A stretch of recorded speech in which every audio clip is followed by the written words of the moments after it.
Ahoy ye mateys, welcome to D&CGaming Legion. Me name be Captain Chris, and in today's video, we are going to be talking about the open beta, or final beta if you will, for Sea of Thieves. In this video I just wanted to give my thoughts on what I thought about the beta, what I like about it, what I dislike about it, and leave some constructive criticism as well. So I'm going to be 100% honest with you. This is my very first time I've ever actually played Sea of Thieves, and after playing the beta, I'm kind of torn on whether I want to get the game or not.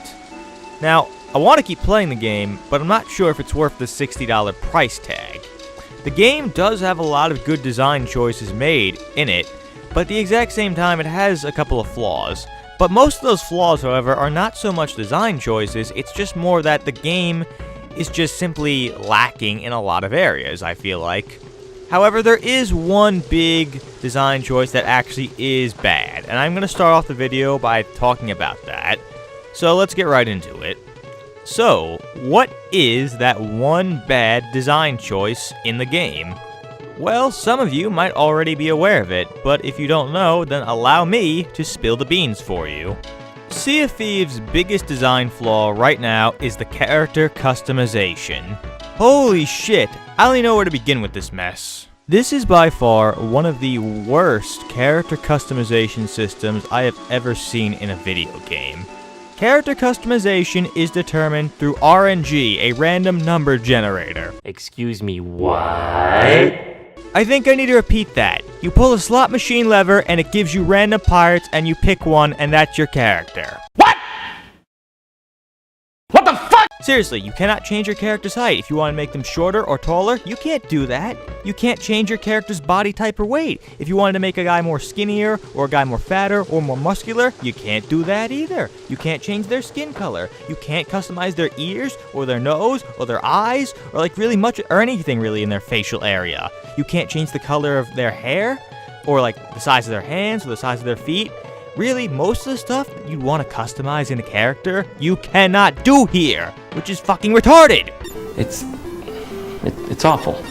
It's all fucking awful! It's all of it, and every single one of them sucks! You can't even name your own pirate. They don't even give you the option to do that either.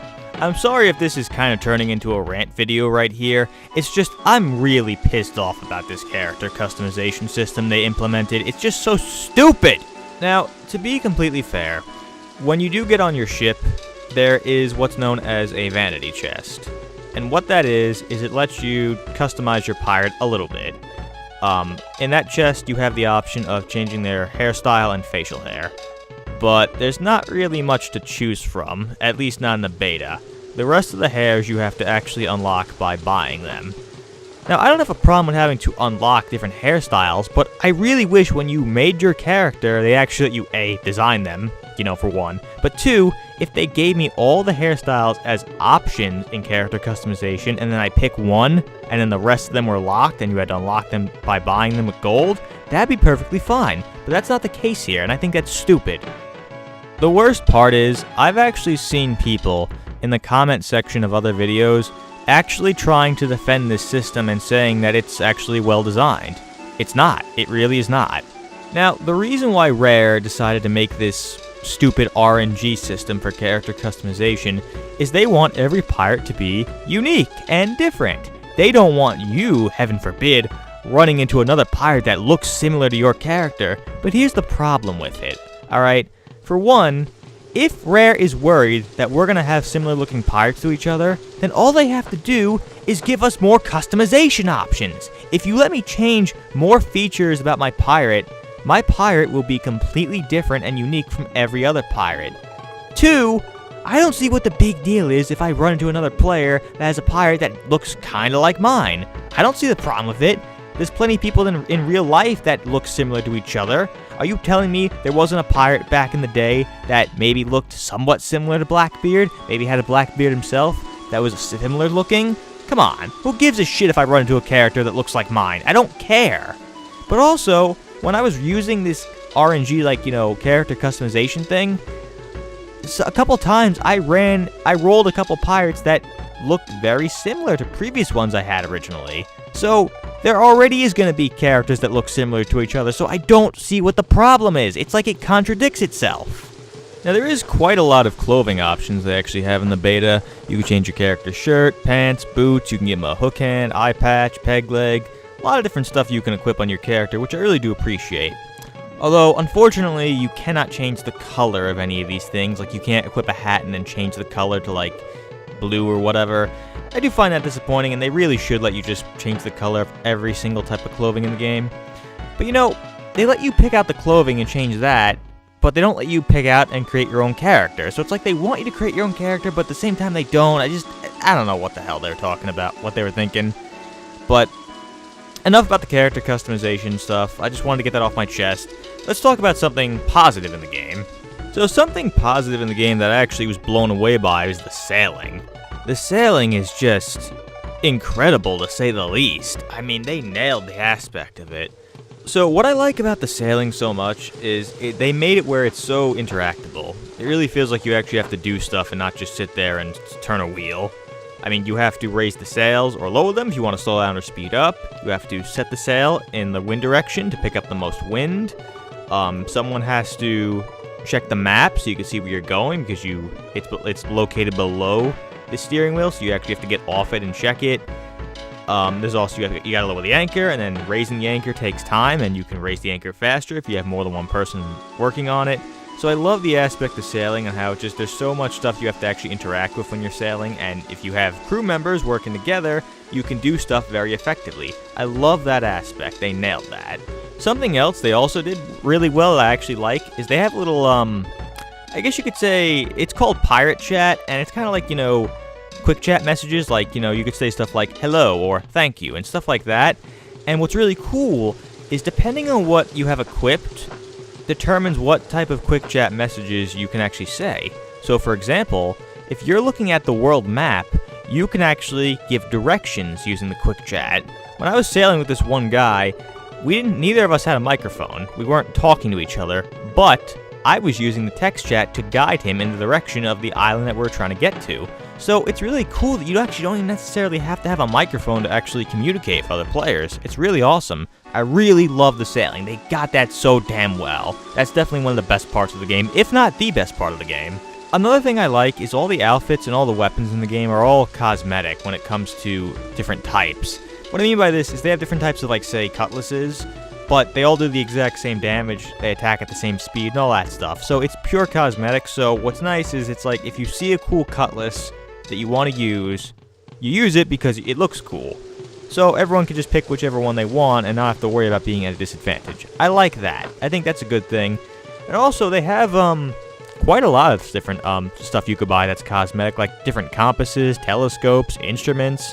Lots of cool cosmetic stuff, so I do appreciate that customization aspect. Another thing I actually really appreciate a lot too is some of the smaller details in the game. For example, one time it was raining and lightning was striking, and I actually got struck by lightning while I was talking to one of the NPCs, and I took damage from it. So that was really cool. Another small detail I like is if you drink enough rum or alcohol from your tankard, your character starts getting drunk, and if you drink too much, he actually starts throwing up. But you can actually scoop up the throw up in the water bucket and actually throw it at people, which is pretty hilarious. Another cool thing is when you're playing the instruments, if two people are playing, they can sort of sync up with each other and play the same song, and they pretty much, like, the guy who plays first plays the main melody, and the other guy who plays second plays, like, the backup part of the music. So that's a nice little detail as well I really appreciate. Now, as far as the world goes, I do feel like the world is kind of shallow, if I'm being honest.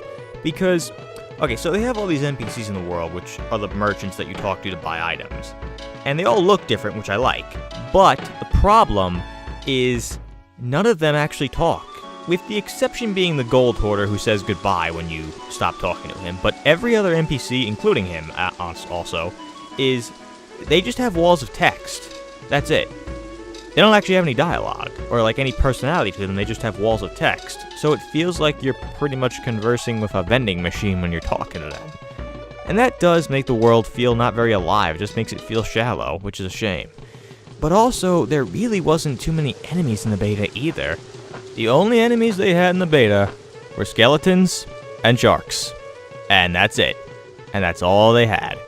And that has me very concerned because I know this is a beta, this isn't the full game, but you would think if they have a lot of enemies in the full game, they wouldn't be afraid to maybe throw in a few more in the beta. Now, we haven't really seen any trailers for any other enemies. Now, granted, data miners did find some data on, like, supposedly the Kraken's going to be in the game, and supposedly might be some mermaid enemies, as well as a couple of other things. But, first off, we still don't know if that's true yet, number one. But two, that's still not a lot of enemy variety, which is a shame. Not to mention, there's also skeleton forts and the Order of Souls merchants. They want you to go find skeleton, like, lords or captains and kill them and bring their skulls back. So, you know, more skeletons. So what I'm worried about is that this game is literally just going to be skeletons, and just more skeletons. And that's all it really is. And granted, this is coming from someone who loves skeletons. Spooky, scary skeletons. So this could make the game feel a little repetitive because all you're doing is fighting the same enemies over and over again. Occasionally we ran into some players and we battled for treasure and peanuts.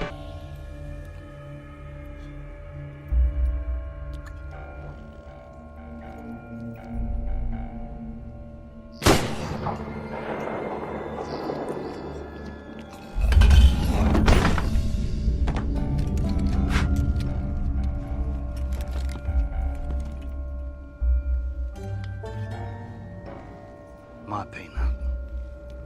There wasn't too many players I ran into in the betas, and I'm hoping in the full game you run into a lot more players more often.